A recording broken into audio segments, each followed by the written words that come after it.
Hello everyone. आज का topic है एक क्विज जो कि प्रेजेंट परफेक्ट टेंस से रिलेटेड है। तो देखेंगे क्वेश्चन।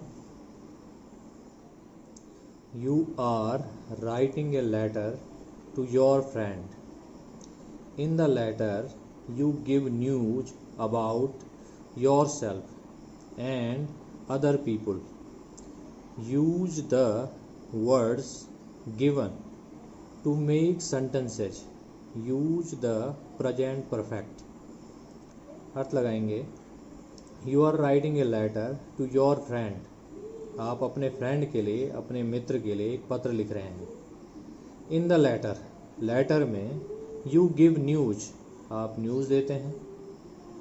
About yourself, अपने आप के बारे में। And other people, और अन्य लोगों के बारे में। Use the words given to make sentences. जो शब्द दिए गए हैं उनका यूज आप सेंटेंस बनाने के लिए कीजिए। यूज़ द प्रेजेंट परफेक्ट, और आपने प्रेजेंट परफेक्ट टेंस का इस्तेमाल करना है। तो आप अपने मित्र को लेटर लिख रहे हैं और इस लेटर में आप बहुत सारी न्यूज़ उसके साथ शेयर कर रहे हैं। तो देखिए,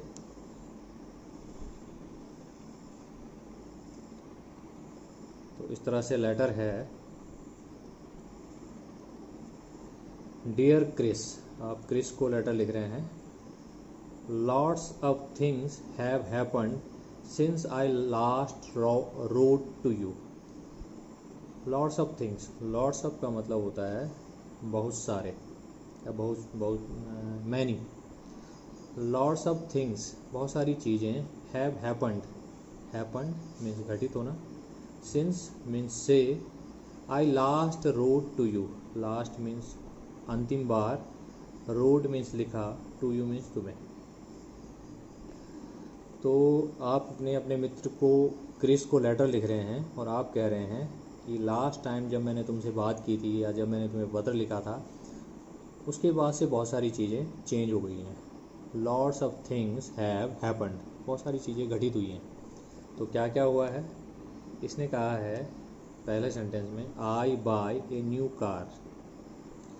तो यदि आप अपने दोस्त को न्यूज़ बताना चाहते हैं कि लास्ट टाइम जो मैंने लिखा था उसके बाद से बहुत सारी घटनाएं घटित हुई हैं, तो क्या क्या घटनाएं घटित हुई हैं? पहली घटना है कि आपने एक नई कार खरीदी है।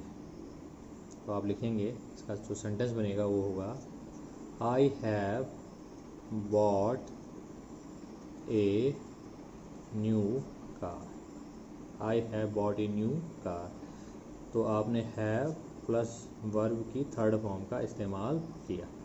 आई हैव बॉट, बाई का third form bought. I have bought a new car, मैंने एक नई कार खरीद ली है। तो लास्ट टाइम मैंने जब तुम्हें लिखा था उसके बाद से मैंने एक नई कार खरीद ली है। आई have bought a new car. अब देखिए दूसरा sentence, my father start a new job. तो क्या सेंटेंस हो सकता है? आप विचार करेंगे और आप वीडियो को थोड़ी देर के लिए पॉज कर देंगे और देखेंगे कि क्या सेंटेंस हो सकता है। आप तो देखिए, ये अपने फ्रेंड को लिख रहा है कि लास्ट टाइम जब मैंने तुम्हें लिखा था उसके बाद मैंने एक कार खरीदी है उसके बाद। और my father start a new job, और मेरे पिताजी ने एक नया जॉब, एक नया कार्य स्टार्ट किया है। तो ये हो जाएगा, my father has started a new job. My father has started. तो देखिए, माई फादर, क्योंकि ये सब्जेक्ट जो है सिंगुलर है, ओनली एक ही व्यक्ति है, तो इसके साथ हैज़ का प्रयोग होगा, हैव का नहीं।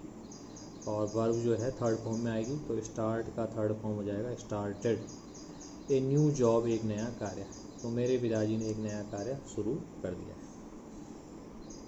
नेक्स्ट एग्जाम्पल है, वो कह रहा है, I give up smoking. Give up का मतलब होता है छोड़ देना, त्याग देना। ये एक फ्रेजल वर्ब है। स्मोकिंग का मतलब है धूम्रपान। तो ये अपने मित्र को सूचना दे रहा है कि मैंने धूम्रपान करना छोड़ दिया है। तो एक बार पुनः आप पॉज कर सकते हैं और सेंटेंस को फॉर्म कर सकते हैं। तो इसका जो सही आंसर होगा वो होगा, I have given up smoking,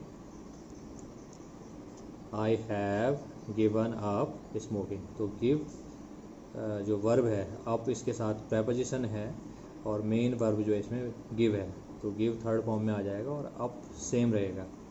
so I have given up smoking, I के साथ हैव का प्रयोग होता है और यहाँ पर वर्ब की थर्ड फॉर्म।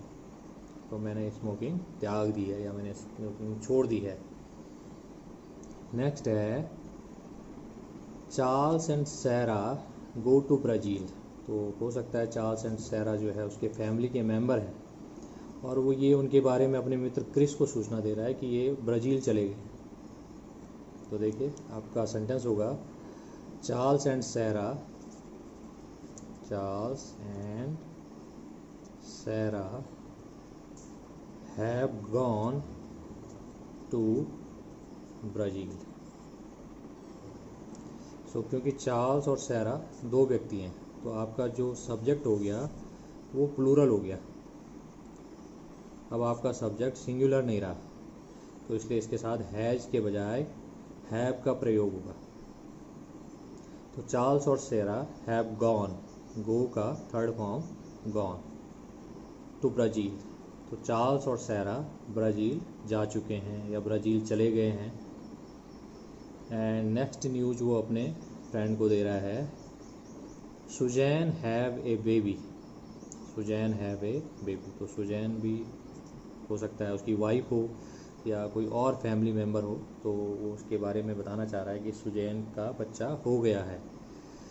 तो इसका जो इसका सेंटेंस होगा सही तो वो होगा Susan has given birth, Susan has given birth to a baby, to a baby. Next part है, नेक्स्ट क्वेश्चन है, read the situation and write sentences, choose one of the following. Read the situation, आपने situation को पढ़ना है, उसको समझना है।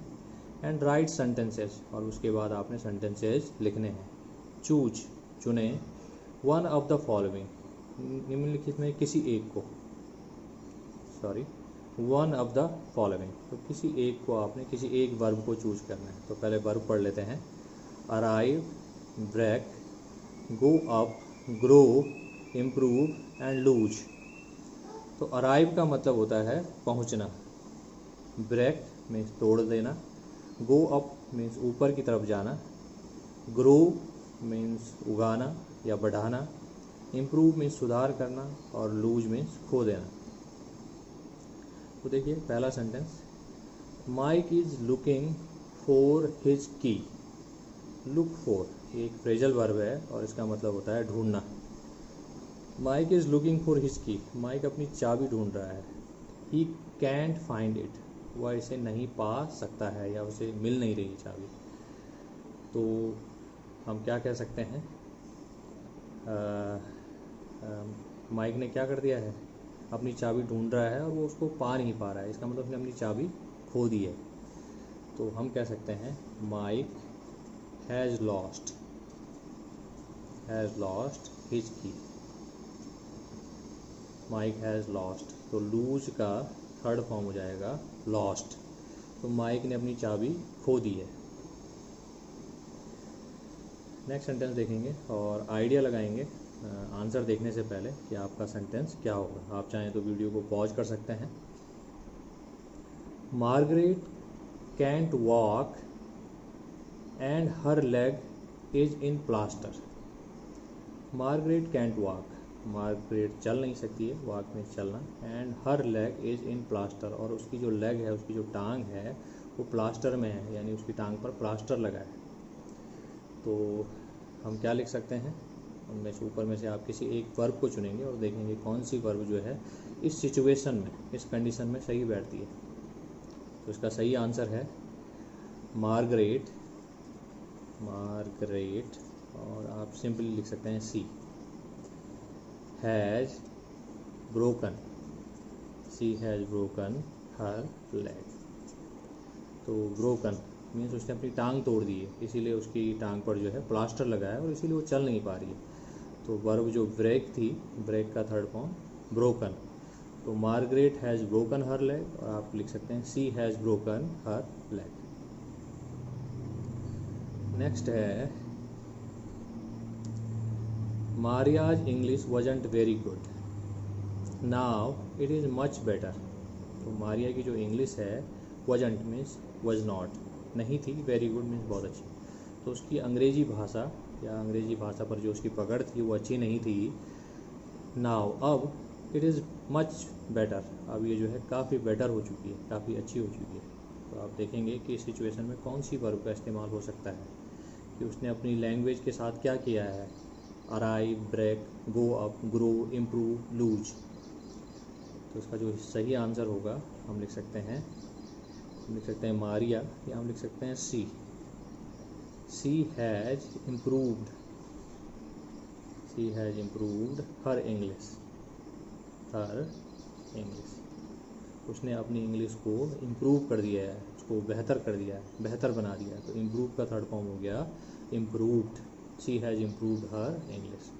तो सी क्योंकि सिंगुलर नंबर है तो इसके साथ जो है हैज़ का प्रयोग होगा। नेक्स्ट एग्जाम्पल है Tim didn't have a beard last month, now he has a beard. तो लास्ट मंथ जो है पिछले महीने उसकी बियर्ड नहीं थी, दाढ़ी नहीं थी। नाउ अब ही हैज़ ए बियर्ड, अब उसकी दाढ़ी है। तो एक बार पुनः वर्ब को देखेंगे और देखेंगे कि जो है कौन सी वर्ब जो है इस सिचुएशन में फिट बैठती है। तो देखिए arrive, break, go up, grow, improve, lose. तो कौन सी वर्ब जो है आपको लगता है कि इसमें सही बैठ सकती है। तो देखिए इसका जो सही आंसर होगा टिम हैज़ ग्रॉन अप, या आप लिख सकते हैं ही, क्योंकि एक ही व्यक्ति है Tim. He has grown up his beard. तो उसने ग्रो अप कर दी है, यानी उसको बढ़ा दिया है, ग्रोन अप। हिज बियर्ड, उसने अपनी बियर्ड को बढ़ा दिया है। या आप लिख सकते हैं simply Tim has grown his beard. आप दोनों का इस्तेमाल कर सकते हैं, grown up and grown. So he has grown his beard and he has grown up his beard. And last sentence है last week the bus fare was 80 pence. Fair का मतलब होता है किराया। पिछले सप्ताह बस का किराया 80 पेंस था, नाउ इट इज़ 90। अब ये 90 पेंस हो गया, इसका मतलब किराया बढ़ गया है। तो कौन सी वर्ब होगी, कौन सी वर्ब का आप इस्तेमाल कर सकते हैं। तो आइडिया लगाएंगे कौन सी वर्ब जो है इसमें फिट बैठती है। तो क्योंकि किराया बढ़ गया है तो किराया क्या हो गया है, गो अप, ऊपर चला गया है।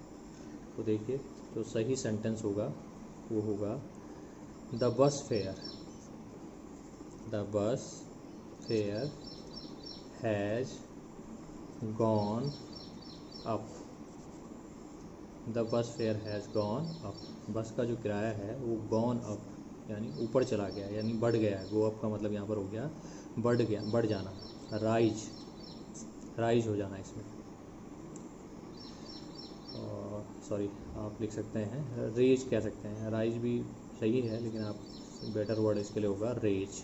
तो आप लिख सकते हैं the bus fair has raised up, और आप लिख सकते हैं the bus fair has gone up, बस का किराया बढ़ चुका है या बढ़ गया है। तो इस सिचुएशन में, ऐसी सिचुएशन में आप प्रेजेंट परफेक्ट टेंस का इस्तेमाल करेंगे, जो कि जिस सिचुएशन को चेंज होने में भी बहुत ज़्यादा समय नहीं हुआ है। तो उसकी इंग्लिश अच्छी नहीं थी लेकिन अब उसकी इंग्लिश बेटर हो गई है। तो यानी कि अभी उसका कनेक्शन बना हुआ है, अभी इम्प्रूव कर रही है। हो सकता है वो अभी और इम्प्रूव करे। इसी तरह से उसकी बियर्ड नहीं थी लेकिन अब उसने बियर्ड बढ़ा ली है।